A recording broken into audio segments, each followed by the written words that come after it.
Paimon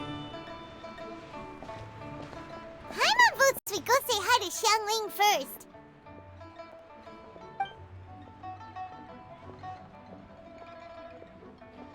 Huh? Xiangling? What a pleasant surprise meeting you here! Oh? Why, the pleasure is all mine, as is the surprise, surely. It must be fate that brings us together in this place. How have you fared as of late? I sense you are older and wiser than the last time we met. It seems your travels continue to yield valuable insights. You are too kind. So, Xiangling, are you here to listen to stories over tea again? I had originally planned to set out after this last round of tea. However, I had planned to take a walk to Chingsa village and gather some nascent bamboo shoots, which are currently in season. A villager there once gave me a small sample, and they possessed a most excellent flavor. Huh? Nascent bamboo shoots? Why can't you just use normal bamboo shoots instead? Wait, Paimon knows! Because Zhongli prefers the finer things in life, right? Okay, Mr. Particular, let me guess. Ahem. The nascent bamboo shoot has a uniquely tender texture and a delicate sweet taste that its normal cousin cannot match. An astute observation, Paimon. You know me well indeed. Lantern Rite is almost upon us, but besides the bamboo shoots, there are a few other items I have not yet procured from Director Hu's list. May I ask if you have already made arrangements for the days ahead? Well, we were planning to use the opportunity to say hi to some of our friends, but before we were able to figure out a schedule, we ran into you. Well then, might I invite you to imagine the sheer delight that is a soup cooked with the freshest nascent bamboo shoots in all the land. Generous cuts of pork belly and crisp, fragrant bamboo shoots placed together in the pot and left to simmer slowly for half a day. You're doing this on purpose, aren't you? Paimon's onto your plan. You just want to hoodwink us into fetching your bamboo for you. Why, I assure you, I would do no such thing. I merely wish to inform you of the freshest, most succulent and flavorful bamboo shoots one could ever hope to taste. Ugh, let's go, Traveler. Paimon's taste buds can't take it any. Collecting a few bamboo shoots shouldn't take too long. Paimon has got to get her hands on some of that soup. Such fine specimens are indeed well worth the excursion. Very well. I shall leave the bamboo shoots to you. Should you have the good fortune to find some, please share them with me as well. See? Paimon knew he was just bamboozling us. However, there is no need to rush. The streets of Liu will be bustling with visitors and filled with all manner of celebrations during the festive period. By all means, go wherever your interests lead you. The nascent bamboo shoots would be but a wonderful final touch to a most exceptional feast. What an honor it would be to savor them in the company of friends. We're heading out. Enjoy your walk, young Lee. Take care now, you two.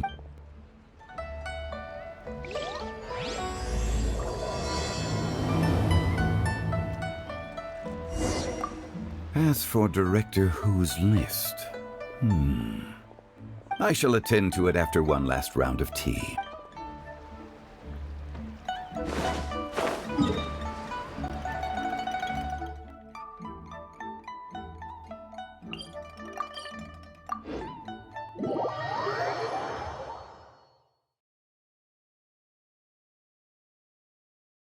Bamboo shoot, nascent bamboo shoot. Oh, this one's only just sprouted, and it looks super fresh. Paimon thinks this is the one.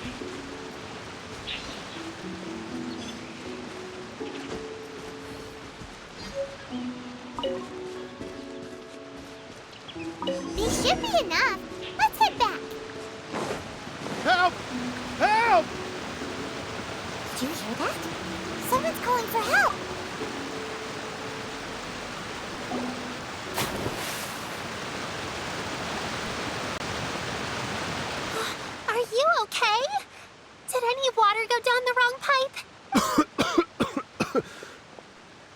I think I'm okay now. Thank you so much. That was scary. Well, at least you're all right. All thanks to your savior here. Oh, a little girl? Greetings, everyone. My name is Yao Yao. It's a pleasure to make your acquaintance. Whoa, she's so well-mannered. My name's Paimon, and this is the Traveler. I'm Dvorak, a musician from Fontaine. I came through Stone Gate intending to head towards Liyue Harbor, but then I became captivated by the beautiful scenery, and before long, I was completely lost. Just now, I was so mesmerized by the waterfall that I slipped and fell into the water. If it weren't for Miss Yao Yao's help, I shudder to think what might have happened. It's all right, Mr. Dvorak. The splashing around the bottom of the waterfall means the stone path is always wet and slippy. You definitely have to be careful. Next time you're exploring an unfamiliar environment, try to focus on what's right in front of you. Don't let your mind wander. As long as you watch your step, accidents like this won't happen anymore. Yes, ma'am. I understand. I'll remember to be more careful next time. Oh, are you hungry, sir? Oh, I'll be fine. Please, sir, it's quite all right. I was born and raised here in Liyue. It's only natural for me to extend my hospitality to any guests who are passing through. I expect you still have quite a long journey ahead of you. It's very important to keep your energy levels up. I still have some lotus flower crisps left in my backpack. Why don't we split them between the four of us? Aw, what a thoughtful kid! She even has some for Paimon! You're welcome.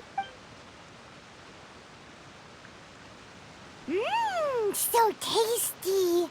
If only there were more. Having a healthy appetite is a good thing. It means Paimon's still growing.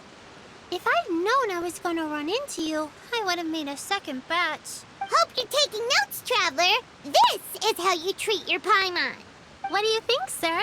Are Liyue's snacks to your taste? I wonder if they're not sweet enough. No, they're perfect. When I was traveling through Mondstadt, I had a chance to try one of their moon pies. It had a meat filling, unlike these crisps. But apart from that, it seems like they follow a similar cooking process. Both are delicious. As for Fontaine's cooking, though, it's been a long time since I've had a taste of home. Sounds like you spend a lot of time on the road, huh? I do. It's part of my job. I'm one of the main organizers of the Iridescence Tour. Iridescence Tour? The Iridescence Tour is one of the biggest music festivals in Fontaine. We're looking to expand, though. Our aim is to hold a festival in every nation. At least, all the main organizers share this goal. Unfortunately, it's a long story, so I'll spare you the details. But anyway, so the main reason I'm traveling all around Tavad is to promote our music festivals. But I have some personal reasons, too. Well, what are they? Just tell us already. Let me see. Well, to explain it in full, I'd have to start with a story from my ancestors. I don't want to take up too much of your time. Oh, I love listening to stories. Mm-hmm. We want to hear it too. Okay, then I'll start from the beginning. The story goes that my ancestor, who was also a traveler, once slipped and fell into a lake during his travels. As he was sinking and gasping for breath, he heard a wondrous tune in the air. They say it was the most beautiful, moving melody he had ever heard. Even in that life and death moment, the ethereal music seized his full attention and almost made him forget the fact that he was drowning. When he finally came to, he found that he had already been brought ashore. Not too far from him stood an unfamiliar woman with an almost divine aura. Once she saw that he was no longer in danger, she left without a word. My ancestor tried to run after her to give his thanks, but although a mere dozen paces separated them, no matter how quickly he gave chase, he drew no closer and remained a dozen paces behind. In the end, all he could do was to bow in thanks to the woman as he watched her walk away towards the rivers and mountains in the distance, before at last he turned around and made his way home. Once he returned to Fontaine, he began to learn an instrument so that he could spread his story far and wide, just like the bards. After generations of retelling, embellishing, and dramatizing, people have come to think of that lady as something like a fairy. The story's become something of a local legend in Fontaine. It's called the Lady Overlooking the Lake. People now say that if you go down to the lakeside and play an instrument, so long as you play a pleasing melody, you will hear a fairy lady who is hiding out of sight, playing along with you. Wow! Well, yes. As it stands now, it's become a touch too romantic and detached from reality. But I understand the original story and its historical grounding better than anyone else. I wanted to find out the truth of this tale. So I decided to retrace my ancestors' steps and search for that lady's modern-day descendants. Of course, there's no way of knowing where my ancestor fell into the lake all those years ago. So I always knew that the search would be akin to looking for a needle in a haystack. I've spent many years on the road now, and I'm nowhere near as fit as I was in my youth. The wish that I've spent half my life chasing after has now become something of an obsession. Well, I haven't lived half of my life yet, but still, I understand how you must feel. Paimon too! It's like... imagine if you saved the center of a lotus flower crisp, which is the best part, by the way, because you wanted to eat it another day. But then suddenly, sploosh! It falls into the water, never to be seen again! Paimon would definitely remember that for the rest of her life. There's no need to feel sorry for me. I've made some progress over the years. For example, I've concluded that the story must have taken place in Liyue. Oh, so you finally found a lead? Yes, in fact, that's an intriguing story in and of itself. I'd always known that Mondstadt is the city of song and freedom. But more recently, I heard that the Animal Archon returned to Mondstadt for a festival in the fall, and learned that he himself is a patron deity of music. So I prayed for the Animal Archon's guidance in the Mondstadt Cathedral, and as soon as I set foot back outside the front gate, I noticed a cluster of leaves being blown in the wind further and further west, towards Stone Gate. A friendly local told me that this meant the wind was guiding me in the direction of Liyue, so I followed their advice and made my way here. Right? You get it. I knew I'd find someone that agrees with me eventually. Are you sure? It sounds a bit too much like one of those fake legends told by those treasure hoarder guys to scam gullible grannies from Jingsa Village. Rex Lapis has returned to the world. Just give me some incense and a little more towards the travel fees, and I will pass your gift on to the Lord of Geo and ask him to keep you and your family safe and well, and so on and so on. Don't worry, Yao Yao. We have a lot of experience with deciphering omens and stuff. And anyway, you only got scammed if you handed over Mora, right? Actually, to express my gratitude, I did spend rather a lot of more on several bottles of fine wine, which I left at the statues of the Seven along the way. Oh dear. Well, how about this, ladies and gentlemen? Why don't I bring you all to Yujing Terrace to see Miss Ganyu? I don't know very many people, so I can't help you out much. But Miss Ganyu and the Qixing know just about everything. If you've been scammed, they'll help you get your Mora back. And if the wind was telling the truth, and you want to keep looking for that lady's family, they'll be the best people to ask. But you've already helped me so much. Well, I was gonna take some new medicinal herbs and plants I picked to Miss Ganyu anyway, so it's no trouble at all. You know what? It's been a minute since we saw Ganyu too. It sure be nice to pay her a visit before Lantern, right? All right, well, my sincere thanks to you all. I will never forget your kindness. Okay, everyone, please follow me. I'll be your guide. Remember to watch where you're going, okay? Uh-oh. Paimon's out of a job. Oh well. Paimon will just be a cheerleader instead.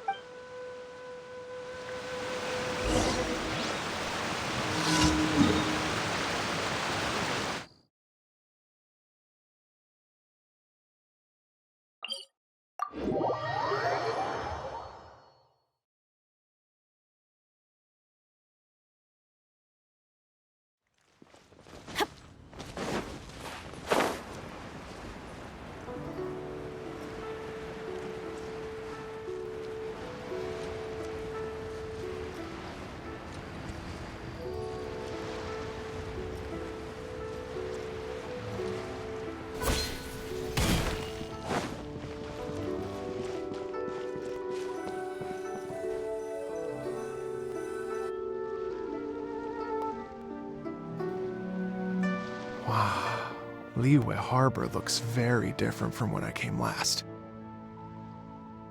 It's almost as if I'm listening to the same melody, but with a richer timbre and new variations added. Well, we are here during Lantern Rite after all. It only comes once a year, so they always have a big celebration. It's fair to say that this time of year is when Liyue Harbor looks the prettiest. Great! Let's go and check it out. I can't wait to get into the city and see it all up close for myself. The streets are breathtaking. Smiles and laughter everywhere I look. It's contagious. I can almost feel the music in the air. I have the urge to start waving my conductor's baton. I'm glad that you're enjoying the city.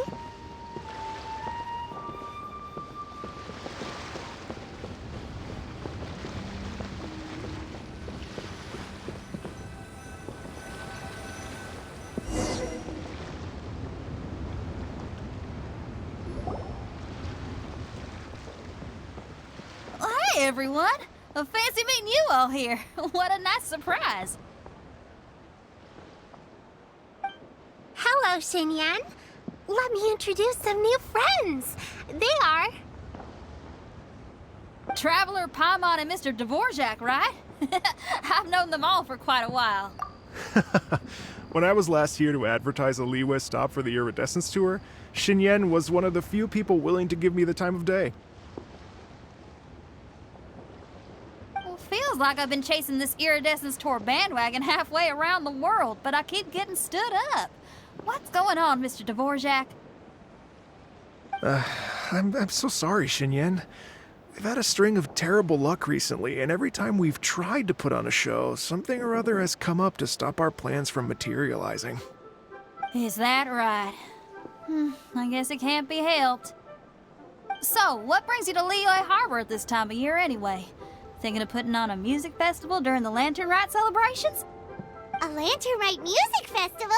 Yes, please! No, I'm actually here on personal business this time. Oh, so no Lantern Rite music festival? I mean, that's not just up to me. Hosting a music festival takes a lot of funding and personnel. Moreover, I've never worked with the Liyue authorities before. Even if I were to start putting something together right now, I think it'd be too rushed. Wait, but we're going to meet the Liyue Qixing, aren't we? And they're the ones in charge. Uh-huh, that's right. Miss Kuching and Miss Ningguang can make anything happen. You mean... what? This is the perfect opportunity! Well, sure, it might not work out, but it can't hurt to bring it up as a suggestion. That's the spirit! See, even the Traveler agrees with me. Mr. Dvorak, don't let yourself be put off by the fact that a few things haven't worked out recently. As for the performers, I can put you in touch with some local artists. My friend Yunjin is a well-known opera singer in Liyue. With her support and a commissioned song from the Yunhan Opera Troupe, we should be able to get something going. But what about you, Xinyan? Are you just going to sit this one out? What do you take me for? If we actually manage to make the Iridescence Tour Lantern Rite Grand Concert a reality, you think I'd let anyone else perform the opening act? Wow! There's that rock and roll spirit! What do you say, Mr. Dvorak?